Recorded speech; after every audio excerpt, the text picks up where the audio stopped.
All right, let's see the launch. Hold on, sorry. Woo! I forgot, every time I reflash it, I have to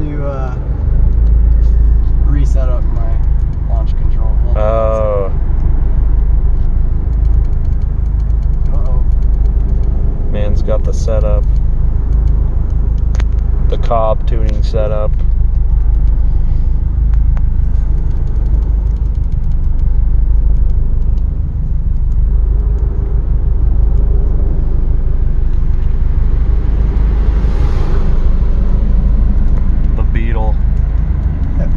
Okay. I like that a little more, sorry. The Beetle? Those are pretty sick. Pretty sick. Okay, ready? Let's see it. Get the soundage up. Oh yeah.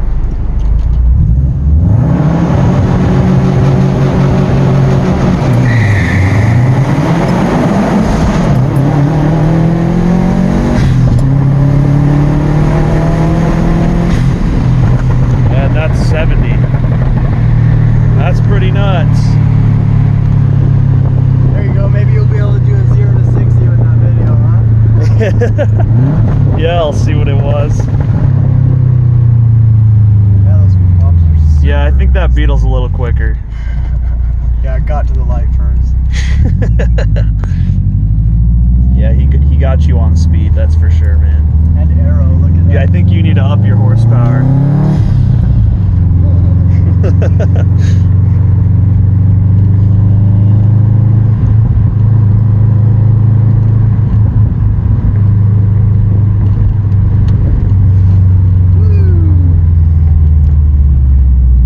Snap, crackle, pop.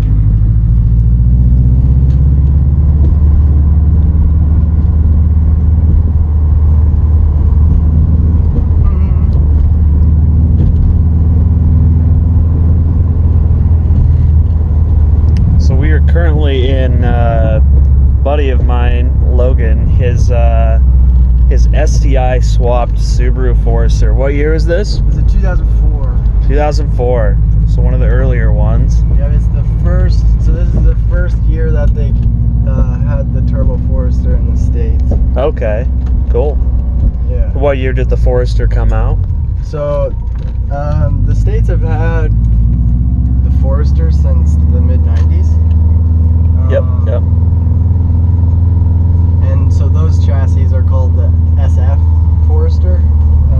So like their chassis code name starts with SF. Okay. And then these ones, so from 2004 on to 2007, it was the SG chassis. And the SG is the first chassis to have a turbo in the States. Gotcha. Yeah. And I like what you did with this. I didn't see this before. Oh yeah, thanks. That's really cool. DIY hydro jet. Nice. Really sick. And then is this a stock Momo wheel? So or? this wheel came out of the donor car that I used for the manual swap. So it was a WRX for that he took the manual and everything out of. He has a 5-speed in it. Yeah. All good. So and so this gauge, or this boost gauge, was a factory option that you could get in the WRX when it first came to the States. And so I put that in, and then I swapped the steering wheel over because the old steering wheel was all haggard. This one's not too much better. I need to get another new one. I want to do an STI wheel in here really bad. Is there like trim that goes in between here, No, or why that's is it just how bad the fitment is? Really? Yeah, it's just horrible. Weird. So that's part of the reason why I want to get a new wheel too, is because it just doesn't. It makes the interior look a lot shittier. Than Yeah, it really is. I think the wheel looks really cool, if it was perfect, it'd be great. Yeah, it still looks cool, but it's kind of, I'll be honest, that is kind of weird. It's kind of janky, huh? Yeah. Yeah. when they're in pristine condition, these Momo wheels look really cool. Yep. It's very like 2000 sporty, but oh yeah. I'm more into the STIs of like the same generation had a 3-spoke steering wheel. So it connected at the bottom, and so then it's standard like a sport style wheel. Like yeah, and it's a lot more like low profile, and then it's got the STI badge in the middle, and so it looks real clean. My Datsun has a 1-spoke wheel. Oh wow, that's just solid. comes out from the bottom. It's like goes like it's like this. Oh, it's I think weird. I've seen those. Yeah. So yeah, that's cool. But, pretty cool. Yeah, that's her. That's my Fozzie. You want to pop the hood and so people can let's see check the. it out. Miles is just over here. We're making a little video for Datsun right now, so featuring his automobile. And we will feature this guy in a bit. Just a quick little flash. So there's the engine. I mean, look at how good that looks. He's got the Mishimoto hoses and everything, and it's quite the hot boy right now. Yeah, you could cook an egg on that real quick. My radiator's being held in by a few zip ties. Nice. Same with me actually. So we're if it works, in the same it boat. Works. You have a better radiator than me though. That sensor, I think it's not as sensitive. Sweet. So far. Were you getting was it triggering knocks? Yeah, so it was getting knock readings and like really random RPM ranges, and under like full load it wouldn't. With the Cobb intakes, usually when you get Crawford Performance, other bits. So is it still triggering it at all? Oh. Or a little bit, but it's pretty it's typical. So we just replaced the knock sensor in his car, so that we were just test driving it. What are the Crawford bits in here? What does that company make? Yeah, basically? well, Crawford makes all sorts of things for Subarus, especially. Mainly a Subaru specialist, but maybe they all sorts of cars, really. Pretty much anything with a turbo, they support. Okay, so they're is that a turbo oil filter? They're pretty widespread, yeah. So, but what that is it's an air oil separator. So when you have a turbocharged engine, in a normal engine, you usually have a PCV system that equalizes the crankcase pressures if you have two heads, right? So that's what this is. Stock is the PCV equalizing. That's the plumbing for that. But what happens when you apply boost is you get blow-by from the crankcase. So you get oil blown into your intake tract, and then it gets blown into your turbo, which pushes it into your combustion chamber and ultimately drops the octane in the fuel, causing all sorts of issues anywhere. Compression, combustion. Yeah. So is it basically like a swirl pot? Yeah. So and this one's cool because it also takes advantage of my coolant system too. So what it does is it's kind of complicated, but it's honestly really simple. So basically, it's just a can, and it's basically a can within a can, and so the inside, or the smallest most can on the inside, is what the blow-by goes into, and then it actually circulates coolant through it to around the outside of it. Yeah, to keep the oil basically warm, or the blow-by warm, because what can happen is if, like, say you have just a catch can rather than an air oil separator, and they essentially do the same thing. The air oil separator just dumps the byproduct back into your oil pan. Yeah. Interesting. So you don't lose any of your oil technically. That makes sense.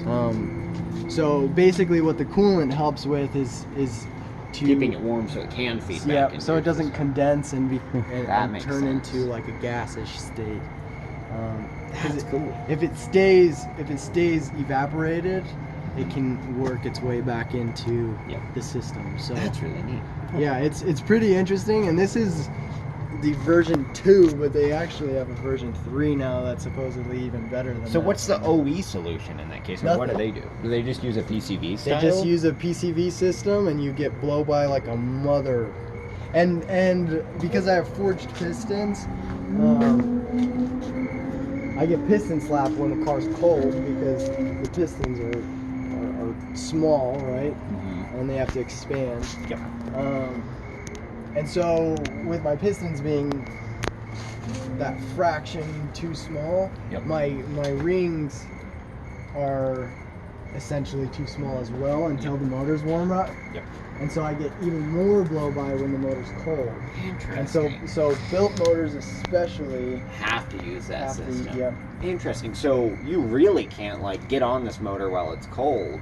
Oh no, I will not drive this until my tack is in the one. I turn it on and I let it idle for like 5 minutes every morning. Does your tack, does the red line move? Does it have an indicator that way, or does it have just a temperature gauge?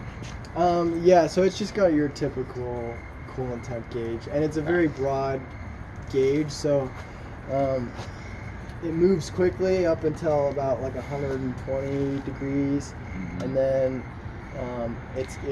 it stays in the quote-unquote good zone from 120 all the way up to like 200, 250, and that's when you start getting when it gets too hot. Yeah. And remind me what this battery is out of again, because it's so teeny. It's out of a Miata. It actually says, little I'm Miata, sure it says battery. Miata right there. Oh wow! There's a little Miata battery power in this thing. It works well enough. What the compression ratio is on this motor? I don't, and I should, but I don't. Dude, you know a lot about your Subaru. I dig it. Like, I'm not calling that out as the thing you don't know, but like, just the fact that you understand this stuff. And when you get this involved into something and you like insist on doing it yourself. I could tell you guys so much dumb shit about Honda Beats, but Right, I can't show you the engine base, so it's hard to get into that. Right, and you have to know that much to be this involved. Yep. And that's why. Yeah, it just kind of naturally happens once you really dig into it. Well, and that's why so many people just pay others to do it, is because they don't have the time or the interest to know that much. Or they're lame. Exactly. Right. Yeah. I mean. That's what he just said. Yeah. They don't have Exactly. They don't have any genuine interest in the actual mechanical workings of the car. They just want a fast car. So. Well, it's very impressive what you've done to it. Thank you. It's got its rough spots, but they'll be massaged out eventually. Yeah. It's quick in the meantime. Do you want to talk about the rims and the interior really quick? Yeah. So the wheels are just used XXRs that I got for really cheap to get me off of my stock wheels, because stock wheels are horrendous. Well, these look really great. You've got the Mishimoto lug nuts and really good. They need to be probably refinished, and the lug nuts or the rims? Probably both. Well, I don't know. I think they look pretty dang good, man. The lug nuts actually used to be like black. Were they anodized? Yeah. So they faded, which is fine. They were that expensive, and they used to be black? Like they weren't repainted? They were anodized, so that's sun faded. They look bronzish brown. Almost. Yeah, they do. I mean, they fit the rims really well. Or even like grayish, yeah. But when they were brand new, they were like pitch black. They were really cool. But... And if we take a look at the interior here, you swapped the seats out, right? Yeah, so those are seats out of a similar era WRX. They're pretty simple. Pretty simple but good looking. Much better than the stock seats, I would say. Yeah, they are cloth. Yeah, the rear is leather. I'd like to get. Then the rear is leather. So this was the premium, the premium package for the Forester. That's why it's got leather interior. That's why it's got basically all the leather. So typically these are cloth. And same with this. So the interior is in pretty good shape. Yeah, not bad. These cars get beat up, so yeah. And I just got, I really do love that little touch you did. So I have a JDM Tombstone, which is this piece right here. And the JDM one on the driver's side has a cup holder that you like, it sits right here and you push it and it comes out. Yeah.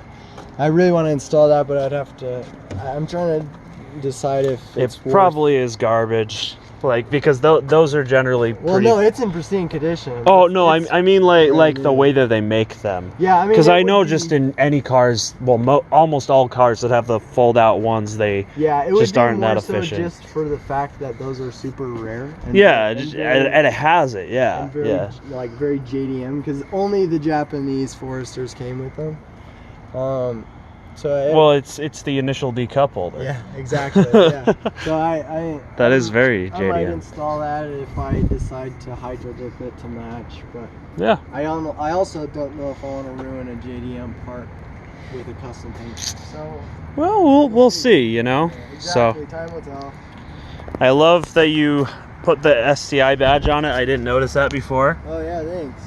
Gotta love that, and you can actually say that, you know. It's a lot of people I feel do that, and they're just complete posers, and they have the stock engine. But you, when people ask you, they're like, you just put the badge on there? You're like, no, dude, it freaking, look at the engine, you know? Exactly. Yeah. Look at that massive exhaust on there. Yep. So it's 3.5 inch all the way back. So from the turbo back, it's got one cat and a muffler, and that's it. All right, there you go. At least it has a cat. Yeah. And the badge is gold. I actually really like that with the black. Yeah. So stock. I was actually telling Miles this. Stock. They're very similar to like what's on the Datsun. How there's what on which Datsun? On like this Datsun, how there's like plastic pieces that connect. I mean, this is a metal one, but how there's pieces connecting each letter. That's how the Forester was on the back, but I broke all the letters apart and then sanded them smooth so they're individual letters. Well, you know why they did that, right? Connected them? Yeah, so that they don't droop over time and fall off. No, that's not the main reason. The main reason is because it's way cheaper to do that. Yeah, well, yeah, you only need one mold. Yeah, I guess that's that. I never saw that. It's crazy. That actually looks so cool when it's separated. It's just kind of like one of those clean little things that if you know, you know. If you don't, it doesn't really matter. But if you know, you know. I mean, exactly. I didn't know, and well, I do know, but I didn't know, and well, I didn't notice it. Yeah. At first, well, and now that I know, that's part of the reason. That's a sick looking thing. Yeah, that's part of the reason why I love it so much. Is most people won't even recognize, but the people who do realize it, you can find the real car guys. Exactly. Yeah. So you got to find ways to seek out the car enthusiasts, right? Yeah. So cool. Well, thanks for featuring this on the channel. This is a great little build. A little newer than anything I've featured on the channel before, but I think it's definitely worth it. Hopefully you'll be able to watch it progress from here too. I've got a lot of plans for it. We'll make more videos on it when we see the next mods for it. So what are some of the simple plans you have for it in the future? I'm pretty much done with the motor for now. It's all just handling stuff now. Okay. And then body kit stuff, just body work, really. What if you put a wide body kit on this thing and fender flares? I'm putting fender flares on. Nice. So it will eventually be wider and flared. I like that. And then I may either do the Cross Sport Forester bumper or the STI Forester bumper, because in Japan they did make an STI Forester. It's pretty nuts. It had a lot more aggressive body kit on it, so I might swap that style body kit onto it, but we'll see. Yeah. We shall see. So there's Logan's STI swap 2004 Subaru Forester. Thank you for watching.